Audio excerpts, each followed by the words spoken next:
Police brutality is nothing new. We've seen far too many examples of police violence turning deadly in an instant. But for one of bebop's pioneers, a fateful brush with violent law enforcement officers would set off a chain reaction that would derail his career, unravel his mental health, and slowly rob the world of one of its greatest musical minds.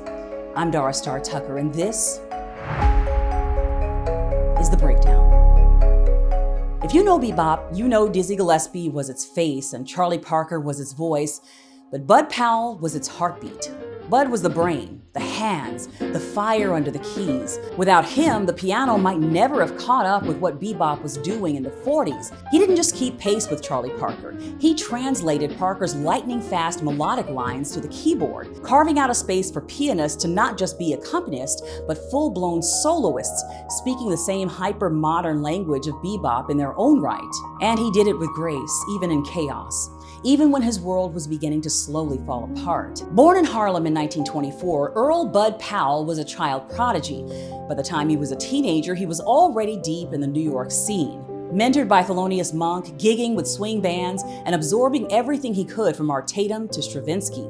He played fast, but not just for show. His lines had structure, his phrasing was architectural, and he had a sense of harmony that reshaped what the piano could mean in modern jazz. But the story of Bud Powell isn't just about what he played, it's about what he survived, or more painfully, what he didn't. In 1945, while traveling with the Cootie Williams Band in Philadelphia, Powell was beaten by police after an altercation at a train station. He was only 20 years old.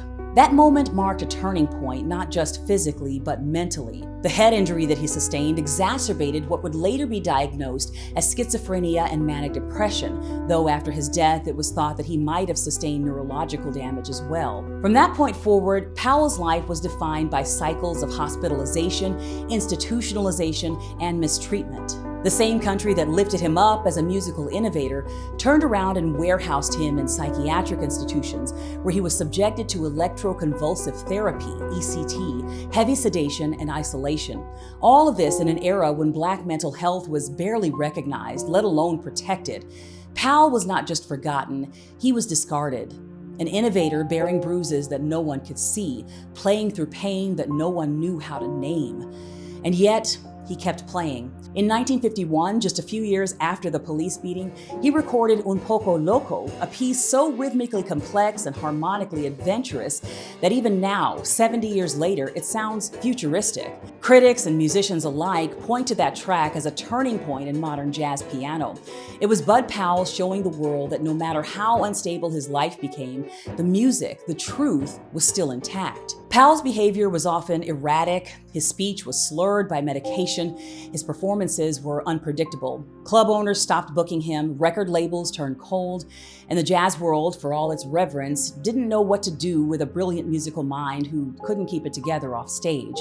In 1959, Powell moved to Paris, hoping that distance might offer peace, and for a while it did. He found love, a bit of stability, and even returned to the stage. But by then, the years had taken their toll. Bud Powell died on July 1st, 1966 in New York City. The official cause of death was tuberculosis, but his health had been in severe decline for years due to a combination of physical illness, mental health struggles, institutional mistreatment, and substance abuse. By the time of his death, Powell was suffering from malnutrition, alcoholism, and mental exhaustion. He was just 41 years old. 41. A man who rewired the jazz piano had fewer than 2 decades to leave his mark. And still, we're all playing catch-up. Bud Powell's story challenges us to confront how we treat brilliance wrapped in vulnerability. It forces us to ask, how many gifted minds have we lost to misdiagnosis, neglect, and the stigma around mental illness, particularly where Black artists are concerned? His life is a reminder that greatness can be messy, fragile, and hard to hold, and that mental health care, real, compassionate care, is as essential to artistry as talent itself. How many Bud Powells never even made it to the stage?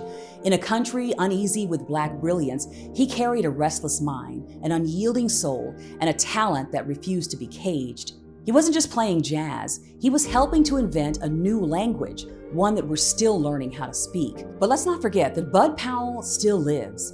He lives in every right hand that dares to fly, in every pianist who plays like the piano is trying to outrun time itself, and in every artistic mind that knows that sometimes the most brilliant light burns through the deepest fog. May is Mental Health Awareness Month. If you or someone you love is dealing with mental health challenges, you are not alone and help is available.